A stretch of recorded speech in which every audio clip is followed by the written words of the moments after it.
What's up, everybody? This is Uncle Boz, and we are here in the underground for the first time like this, looking like this.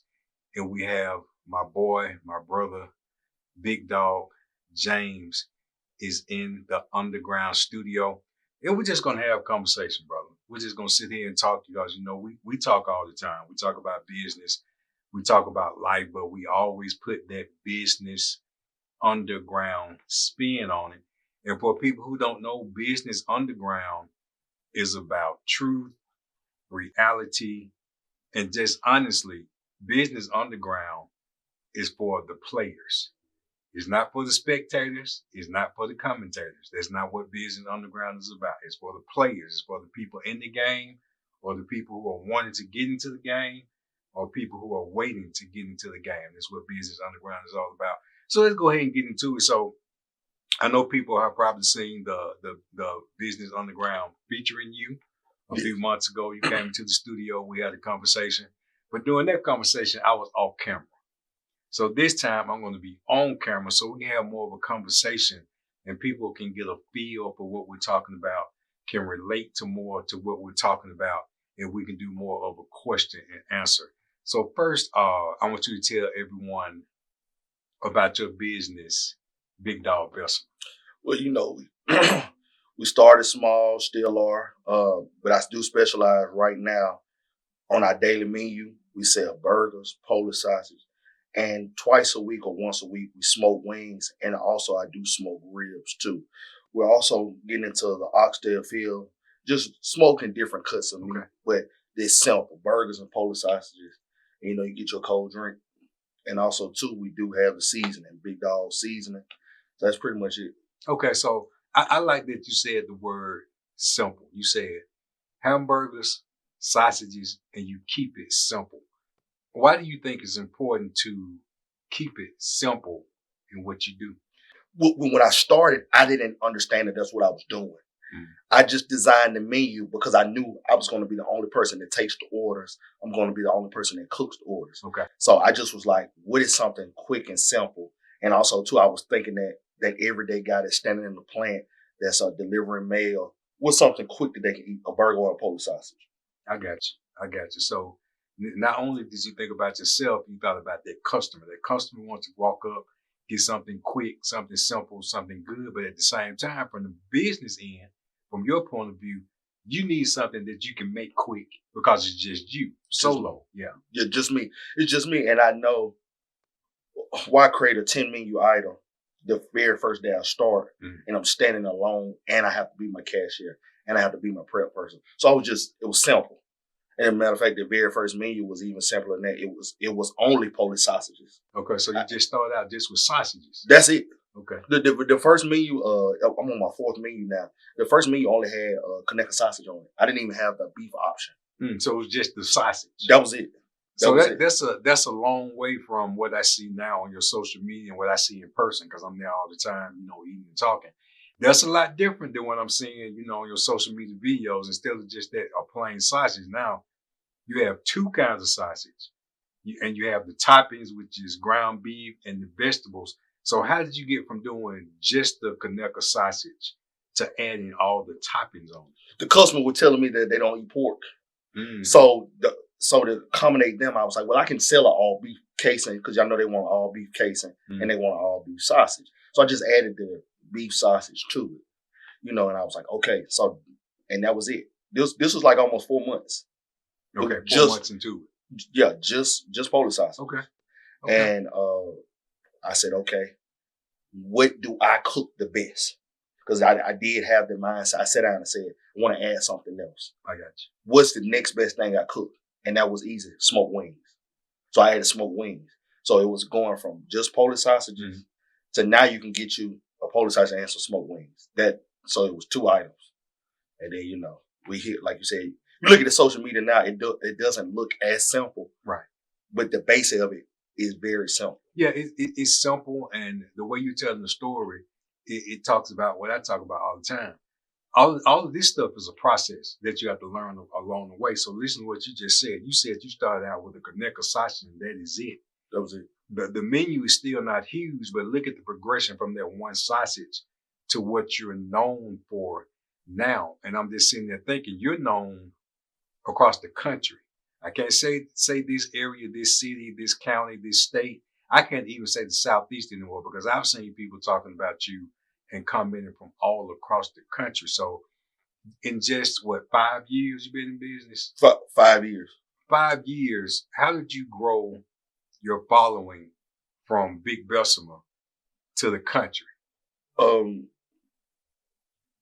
It's going to sound too simple, but it just literally is. For 5 years, I just cooked every day. So if you saw from day one, which a few people do remember, they just remember, they was like, man, he had that little tiny grill with just the sausages on there. And I documented everything. So I would make sure I would record videos. And with that, people aren't going to pay attention until the work is done. So it was just simple. For 5 years, now I do have an off day here and there out of the 5 years. I made, but it was just, I cooked every day. And even on my off days, I was cooking. So it was literally simple. I just cooked. I didn't have a master plan where I sat down and I took a course. Right. No, it was just me. I just got on the grill every day. And also, too, when I would tear the grill up, I have to go get it. I just went and got another grill. You know what I'm saying? It wasn't, it grew, like you said, I'm shipping seasonings to as far as Washington, California, and as far as Florida. So I've covered the whole United States, but it was just, I just cooked every day. That's literally all I did. And you always didn't have seasoning. No. The seasoning just kicked in, the last maybe year? We almost a year in with the season. Okay. Almost a year. Okay. The seasoning was I hate that business, how I've experienced has been, it's just simple. It's super, super, super simple for me. Instead of keep having to go by seasoning, I said I should just make my own seasoning. And I don't have to do that. I don't have to run around and look for seasonings. Because I was super particular about seasoning because I wanted flavor. So I just sat down. It took me, that was like maybe a 3-4 month project. And I just made my own seasoning. I was like, okay, now I got my own seasoning. I don't have to do it anymore. So it was just a way to make my job easier at work. So in the process of trying to make your job easier, find something that you liked, you actually created another stream of income. Now, I know people always talk about several streams of income, but people always talk about multiple streams of income. Okay, that sounds good. But how you do that? We're going to show you how he did that. So listen, he just said he started out with one sausage. Now he has a larger menu and he has another stream of income in the seasoning that sells when you're asleep. So that's truly another source of income. You didn't try to do anything outside of your box. You stayed in your lane. You found your need. You feel your need, and now you're selling to the people making money from it. Right? Yeah, I mean, it's that simple. And I hate that it's that simple because people do want a more complicated answer. They do want it to be a master class. They do want you to have to read 20 books. And all I did was, I just cooked and it just made it simple. And I don't try to make fun of those things, but when me and you talk, we are honest with each other. Yeah. If you stay real simple, it's actually easier to be successful. I'm looking at some of your numbers here. And this is the thing about your numbers. I don't mind telling people your basic numbers because I know your numbers are real. Yeah. So sometimes, people can show their number and talk about that number, and sometimes that number is not a real number. And the only problem with that is people who are watching and listening and trying to learn will focus on that number when the whole time that number was just a perception. But your numbers, and I'm going to talk about your numbers, but I'm talking about his general numbers, not his real numbers. I don't suggest anyone tell their real numbers. Don't put out to the world how much money that you're actually making. The only people that need to know that are you, your accountant, and the government. And I'm going to say the government.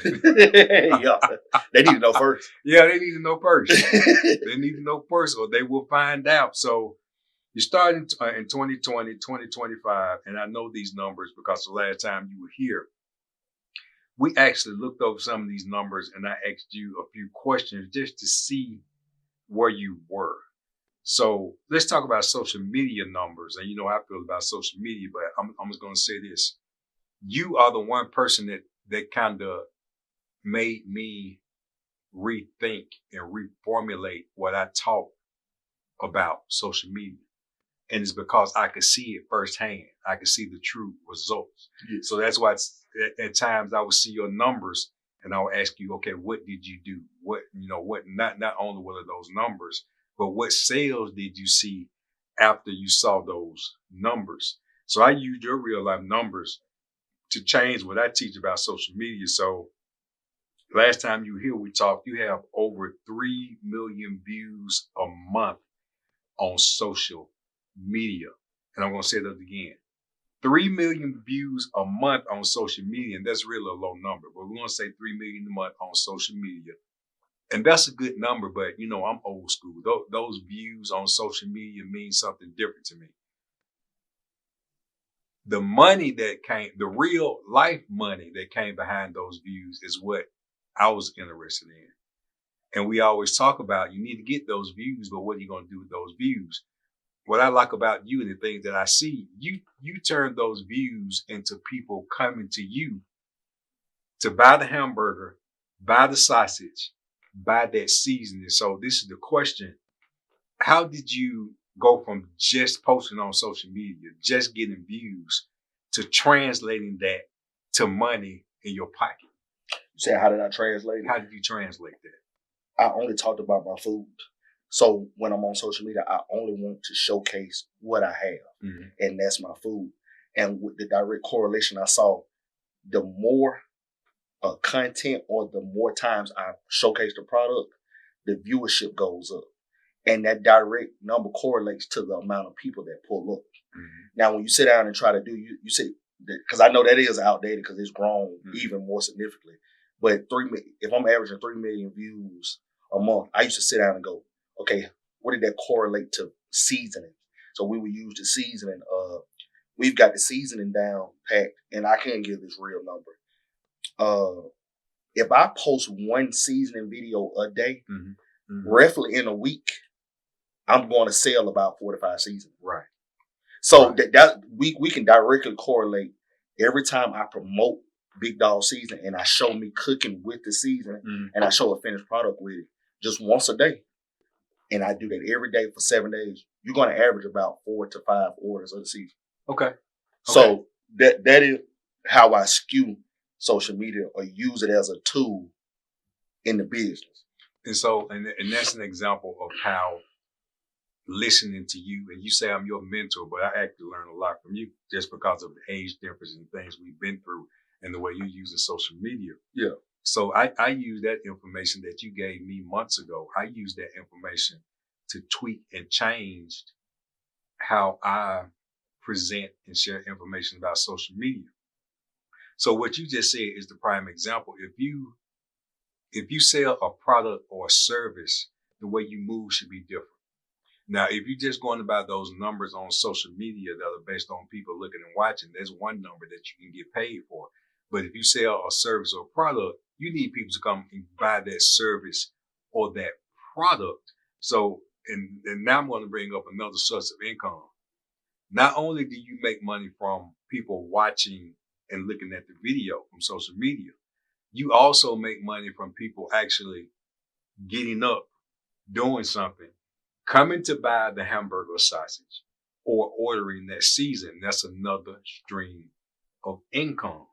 So I want to get past that. I want to get to some other information that can hopefully help some people. And let me say this. That's what I like about you. That's why I do business underground the way I do. I've always done business underground, but it's been one-on-one, personal. Yes. So, when I met you, you said, you need to tell people this, you need to share this because it's helping me so much. And you said, I want to share what I'm doing because I know it can help people. Now, I remember when I first met you, we didn't talk as much. And we really didn't talk as much because most of the stuff I was saying, you wasn't getting. I didn't understand it. Right. Yeah, it actually, the more you would talk, I would be like, I don't think he understand what I'm trying to get done. You did. I just didn't understand that it's a process. Mm. So year one, I can't just be a millionaire. Mm. You know, and that's what you see more, and that's more of my generation's. That's one of our faults. We want to be rich right now, but when you look up the number, the average male won't start making, let's say, 80 to 90,000. They won't hit their stride until they're in their mid-40s. Mm. So if you go ahead and just look at what the just numbers are, right, and you understand the numbers, and then you get somebody like you who's telling you it's a process. Okay, you'll get you start making strides. But the problem is the exact opposite is what's going on TV, social media, and that because those tools are used to entertain. Mm. If you're running a business, you're trying to run a business. Right. It's two different lanes. Two different lanes. Entertainment can be business, but you have to understand if you're in the business of entertainment. And yes. I think sometimes we get caught up and we're trying to entertain, and we're forgetting that our business needs to make money. And I'll share another example. We always talk about posting content and being a content creator. And I remember one time me telling you, you're not a content creator. You're creating content, but you're not a content creator. Content creators have a certain purpose. They want people to watch. You want people to watch, but more than anything, you want people to come and buy that hamburger, buy that sausage, and buy that seasoning. So you have to move a little bit different. Yeah, me and Jamisha, we probably did make that mistake in the beginning. Mm-hmm. We were like, we need to become content creators. Even with her and the wonderful job she's done with the TikTok. The thing about it is, I didn't realize until after, we're not content creators. What we're doing is, we just are filming us working every day. Mm-hmm. Or we filming me cooking every day. Mm-hmm. You can keep it simple. Yeah. I'm just filming me cooking every day. Yeah, that's it. That's it. So it's that content creator stuff. I just use their ideas and the way they put out and use it in my business. But I don't look to make money off content. Let me share something else real quick. And we had this conversation.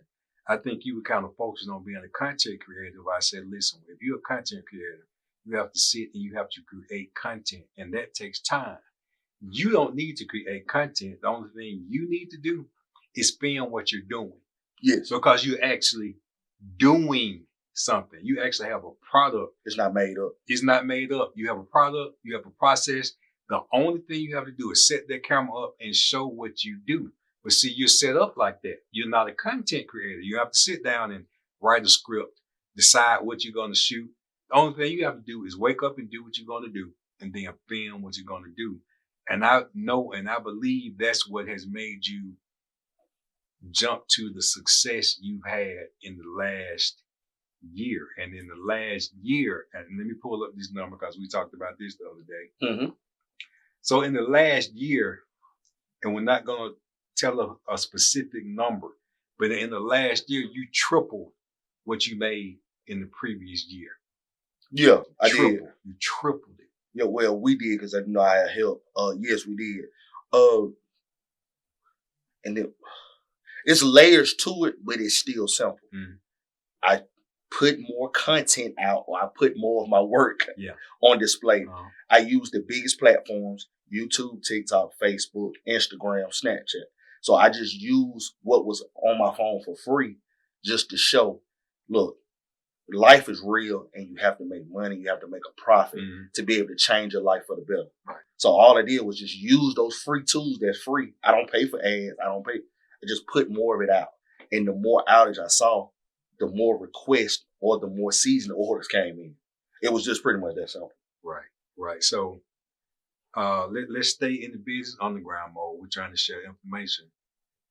So the young person, the person who's thinking about doing something, you can see how it's really done without all of the false perception and all of the AI. We're just going to break it down nice and simple with things that I've done, Big Dog has done. We're just going to keep it simple, and more than anything, we're going to keep it real. So over the last year, or let's say over the last 45 years, when you started, I know you've learned a lot. I've seen your journey, and your journey has just impressed me. And honestly, your journey has inspired me and energized me. Because I'm an old dude, man. Most of the stuff you're going through, I've either done it, been a part of it, investigated it, and I'm at a different part of my life. But seeing you be energized in what you do, and the way you wake up at 4 o'clock in the morning and do what you do, and you're ripping and you're running, you're going and buy the ingredients and making seasoning and traveling all across the country, that inspires me and that energizes me. And that's one of the reasons why we're sitting here now doing Business Underground. So I want you to share some of the things you've learned, let's say over the last 4 or 5 years, and I want to be specific in certain areas. So first, I want to talk about discipline. What have you learned about your discipline, let's say over the last 3 to 4 years? It's what's creating the separation. And when I say separation, I'm in one of the hardest fields to choose if you want to become an entrepreneur or a business owner. The food industry, it's the hardest. You have the lowest succession rate. Mm-hmm. So one of the things is if I wake up every day between the hours of 3 and 5 every day, I have enough time to outperform anybody who wakes up after. Mm-hmm. And I have more time to cook than somebody who's waking up at 7. I get more time in the day to do it. And I get more time to film me cooking. I get more time to get even better at learning the different tools I'm using. Because I'm spending more time doing it. Right. And that was just a simple concept that I stole from Kobe. Kobe said, if I wake up at 4 a.m., I'm able to squeeze 3 more practices in. My competitor only practiced 3 times a day. I did 6, compounded over a year. Okay. So that's how I looked at it. I got you. So, and we're going to stay with the same question, but we're going to move to a different topic. Mm-hmm. Over the last 3 to 4 years, what have you learned about your purpose? Oh, that's easy because it's a difference between eating and grubbing. So yeah, my purpose is pretty simple. Nobody enjoys making sure somebody's grubbing more than me. Mm-hmm. So if I just focus on that, it pretty much will start to fix anything in my life, or it'll help. Because the more I cook, the more I show people. Man, it's really a difference, man. When you come eat this, you're going to smile and you're going to be happy. So that really is my sole purpose. And that's a good point. Anybody who hasn't seen his videos, look him up, Big DawgsBessemer on social media, and you will see people coming up to buy that food, eating their food, the look on their face when they bite into their food, and everybody's saying there's a difference between eating and grubbing. So same question, what have you learned over the last 3 or 4 years about who to listen to? Nobody. Hey man, if this is Business Underground, we're going to keep it underground. Okay. In business, it's no reason you should be listening to someone. And let me clarify, because somebody will be like, well, dang, he told me don't listen to nobody. Mm-hmm. I listen to everybody. And what I noticed was the more I listened, the less successful I was. Mm-hmm. Once I stopped and said, okay, who is the best at what I do? Mm-hmm. And I'm going to say this because it was how I viewed it. I feel like the person who does what I do the best in my eyes would be between Travis or Gordon Ramsay. Mm-hmm. I feel like those are 2 people I'm like, man, they really, really are the top performers. It's nothing wrong with having Ramsay's lifestyle, Gordon Ramsay, and it's definitely nothing wrong like ended up being like Travis.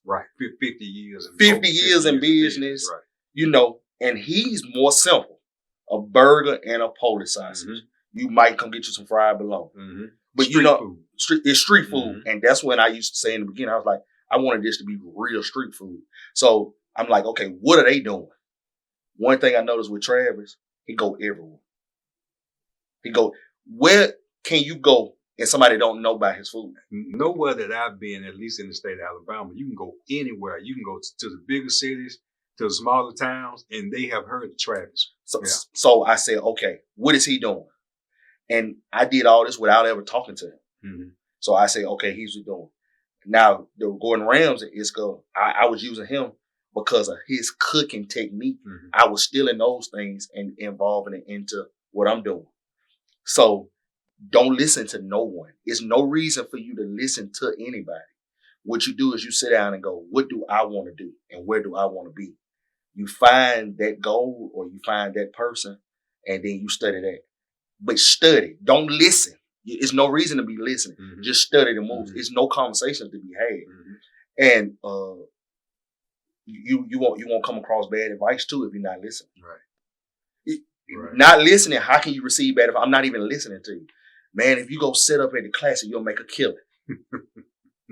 And you go, okay, I'm gonna go out there and make a killing. And then you realize, what is a killing? Right. What was they talking about? So yeah, that's my advice. Don't listen to nobody. Yeah, you have to be selective about who you listen to, and this has been a part of our conversation. Well, it hasn't been a part of our conversation at least for about a year and a half. Because when you got it, you got it. It's like the light bulb went off, and it was like you were on fire when you fully realized that you cannot listen to everybody. People, like we always say, people be talking. Folks be talking. People just be talking. Whether they know what they're talking about or not, whether they've done it or not, whether they studied or not, people are going to have an opinion, and people are going to speak their opinion. Now, most people, I say this, they don't mean any harm. They don't mean any harm. They're not trying to hurt you. 95% of them are. They're not trying to hurt you, but the fact is, they just don't know what the hell they're talking about. At all. At all. No, and no they could be offense. doing what you're doing. Yeah, they can be doing what they could be doing what you're doing or what you want to do, but the way you go about it may be totally different. And I think the secret is finding out what's going to work for you, because information is coming from everywhere, bro. You didn't say your favorite quote just then. Find out what works for you and do it, because everybody ain't set up to do what you do. Not at all. So when you said that, I took off running. I'm like, these folks ain't waking up at 4 a.m. I don't need to talk to them about nothing. These people ain't doing push-ups. I don't need to talk to them about nothing. These people ain't cutting up the onion themselves. They hire somebody to do that. I can't talk to you. Like, what can me and you talk about? Right.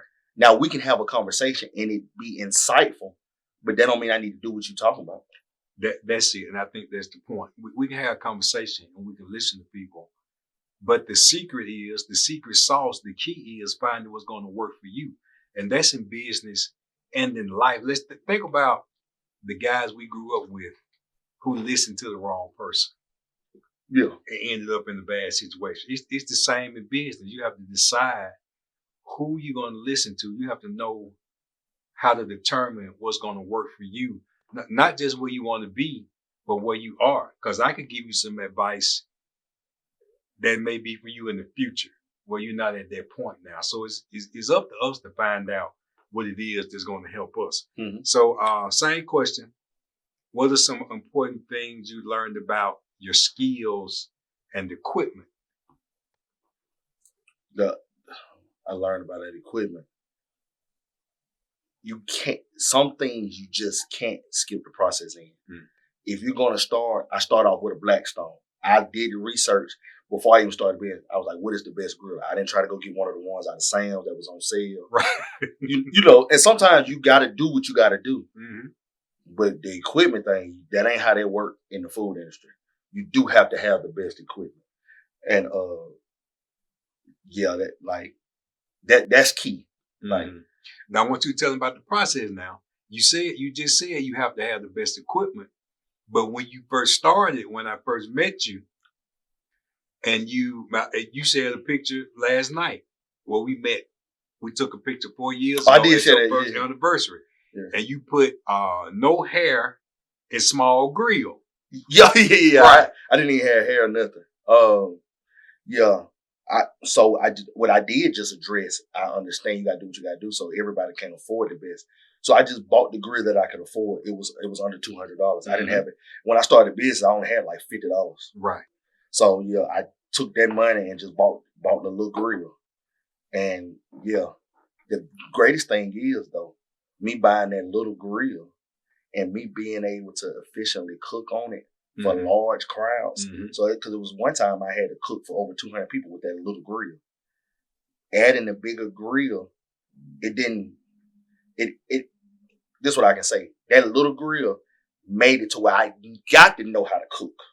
Because you're going to have to figure this out on this little grill. Right. You know what I'm saying? So that was a thing that helped my skill set.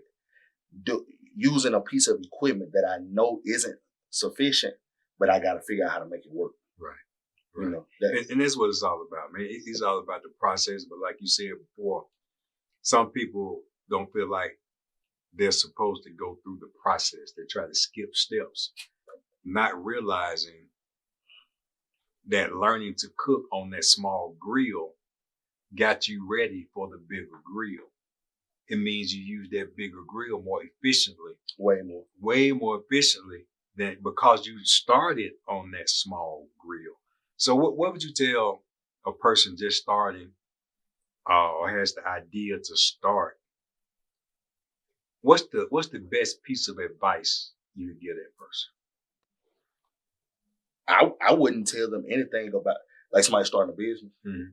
I wouldn't tell them anything with business. I would just tell them, do you think you can go for 6 months with doing 10 sit-ups a day? And if they go, yeah, I go, okay, do that first. Because if they're able to accomplish that, they're part of the 1%. Because 98% of people do not do 1 sit-up one day. So if you can go 6 months and you do 10 a day, then the business stuff, you can figure that out in the process. You can get started. But most people are going to tell me, I'm not finna do 10 sit. That ain't got nothing to do with business. Well, then you don't need to be listening to me. Because I did get advice earlier, don't listen to nobody. Right. But if you do want, because I already know they're not finna do them sit-ups. I already know it. But that's what, because if you have something as hard as it is in the business world, if you can't just physically do something and stick to it, how are you going to be able to do it in business? Right. So it's more about discipline and work ethic than it is about the business. Because like you said, if you're not willing to get up and do 50 sit-ups, every morning, you're not likely to wake up and cut up 100 pounds of onions and peppers every morning. You're not going to do it. You're not going to do it. Somebody said this, I can't remember who said it. They just was thinking, who finna get up and cut them veggies every day? Right. I just thought about it. Right. And I said, well, I do it. And they was like, that's what I'm trying to say to you. That's also why you're doing good. It was like, who's finna keep doing that? The person whose business it is and who cares and who's driven for that. And we talk about this all the time. Most of the people talking about it can't be about it. And I relate things to football. Think about the football game. Think about the amount of people who are actually playing on the field. Then think about the amount of people who are actually watching the game in the stadium. The number is totally different. So you have 22 people in the game, but you can have 100,000 in the stadium watching, and even more than that watching on TV. So there's a separation between a player and a spectator and a player and a commentator. And saying all that to say this, if you are a person who's set up to be the player, you need to understand how players move. You may be caught in the area of a commentator and a spectator when you're actually supposed to be a player. Exactly.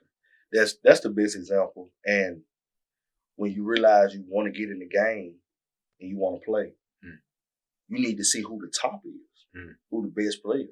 Like I said, I think those two guys are the standard. You know what I'm saying? One, I am biased too because I'm actually from Bessemer. Right. I'm from Birmingham. I'm from here. So I've been eating his food since I was 1. That's Travis. And then the Rams and stuff, that's just my favorite show to watch. And that's also the only thing. I don't watch sports and none of that stuff anymore. I watch him because it's cooking. So I only want my brain thinking about cooking. So I'm thinking about that process and the two people that you mentioned. You mentioned Gordon Ramsay, who was known literally all around the world as not only one of the top chefs, but one of the top businessmen in the world. Businessman in the world. And then because there's people that cook better than him. Right.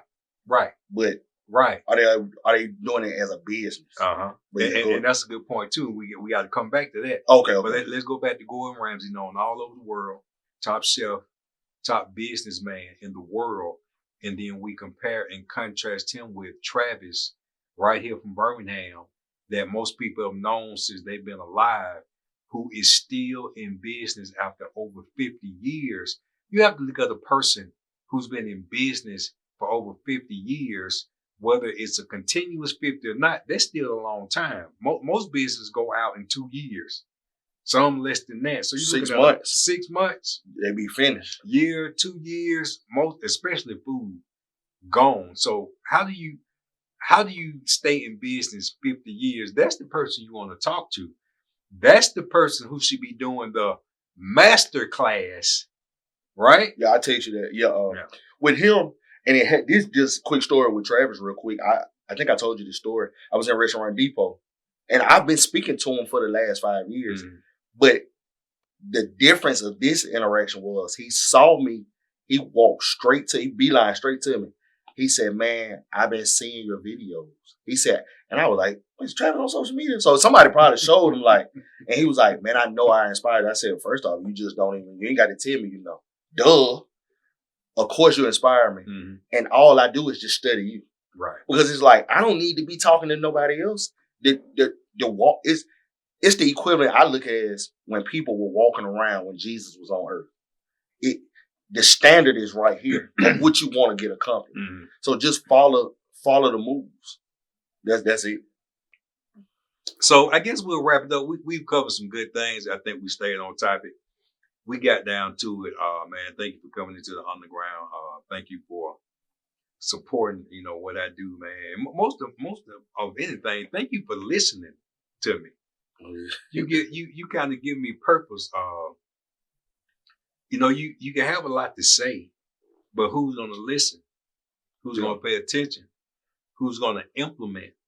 And I've always felt like that anything I went out and learned, I was supposed to bring back to help somebody. Yeah. And sometimes that's hard because the people that you want to help sometimes don't know they need help. They don't. And in business, you're gonna have to be a dragon or a shark to survive. Mhm. And the thing with you is, I was like, it was easy to listen to you because you would be like, that ain't how this works. You would be quick to tell me, nah, that's not how this works. And you were able to go, all right, let me give you, because one time he was like, let me give you a breakdown. He was like, you know how hard it is to get 50 people to come to a business every day? And he was like, your goal is to do this. He was like, and you're doing it. And I thought, man, no, it's got to be 50 people going to all these businesses. Until I looked and I said, oh, they not. Mm-hmm. So when you get on social media, everybody has 1 million followers. Everybody's making money. Everybody's rich. Where are the poor people? Where are the businesses that are failing if this is what's going on? Right. So it's like, you would always say, nah, that ain't how this works. Keep it simple. Why would you? What is it gonna help you to stand out there trying to add French fries, trying to add black eyed peas, fish, and cabbage? I think it's important to remember that we all have to start somewhere. The experience that I didn't always have. Mm-hmm. It was developed over years based on what I was exposed to. And you said that I give advice. I honestly don't give advice. I've never told you what to do. I brought up scenarios and I help you analyze what's going on. Yeah, that's true. Then you make the decision. I never give advice. Yeah, but I think that's what it's about. And I learned that in investigations. Big companies, large CEOs, they want information. They want information. They want accurate information so they can make the decisions. Small business can do the same thing. We can do the same thing. We just need to realize that we need the information. The information needs to be accurate. Then you can make the decision of a top level successful CEO. And I got to congratulate you because that's what you're doing. You came out of Bessemer, selling food, where you were selling food, and now, brother, you are known all over the country. And not just known, you're making money from places all over the country. And you got proof. So I just want to congratulate you, man. I know you're going to keep doing what you're doing. I'm looking forward to seeing what you're going to do. Do you have any last words that you want to share? Any words of motivation, inspiration, business advice, life advice? You know how we do it in the underground. Yeah, the one thing, the best advice I could tell someone, or like you said, I don't have to give advice, but I can give you a scenario. 9 months can change your life. Mm. And it's as simple as this. Imagine going to work for 9 months and you don't take an off day. That puts you in the 0.222% of the world, because most people gonna want that weekend off. Most people gonna want that off. Exactly. See what I'm saying? So, and we in your studio, but you say you're gonna take your weekend off. Okay, imagine you go 9 months and you go, I don't want an off day. Right. I just want to work and I want to progress. You'll make a complete separation and change your life in 9 months. Mm-hmm. Yeah, I didn't broke it down. It's just that simple. Just 9 months. Just don't take a day off. You didn't have plenty of days off. Right. Now it's time to work. And when they say do the work and then comes the glory, you gotta do the work first. That's it. That is it, man. And this is what it's all about. And I like to compare things to sports. You think about your favorite athlete and you look into and you do research about what they actually did every day. And it'll show you how they became great. And you can Google that. Google what Jordan did every day. Google what LeBron did every day. Google what Kobe did every day before they got to their greatness. So some people are looking for great, but they're not willing to put in great work before they become great. And then they're not willing to keep it simple, because all the examples you just gave, they just hoop every day. Mm. So if you keep it real simple, the success will come. I just thought about, I think something, you told me or somebody about Steph Curry and how many shots. I use that as an example. Yeah, how many shots he took a day just practicing. Yeah. So if you look at, like, I'm going to give you just an off the top number because I don't remember the numbers off the top. For him, he's the greatest shooter of all time. He has a ridiculous percentage, right? But if you look at how many shots he's taken over his entire life, okay, he's only making like 30% of it. Right. So think about it, he missing so much. But we just watching the game when he on fire. I think the other night he just did 9 straight. All right, but in his lifetime, he's rarely making shots. 30% is a low percentage. It is. But he's the greatest. Now, somebody might correct it when they see the video, like, no, it's more like 40 or 45. But that's still ridiculous. That's a failure if you're looking at 100%. Right. All right, he's the greatest, and he's at the 35, 40% range. Think about how crazy that is. So that's why I say just the sheer of me cutting onions every day is going to... It puts you ahead of the game. It put me ahead of, you know what I'm saying? Yeah. So, I mean, I guess the thing is, you got to go out there and do it. Whether it's shooting the basketball, you got to go shoot that basketball continuously. If it's cutting up the onions to put on the hamburger, you got to cut up the damn onions consistently. And you have to convert your brain to make you dream about it too. So yeah, when you go to sleep, it need to be in your dreams almost. It'll start to make you become crazy, or you'll come across as a maniac because that's all you're thinking and talking about.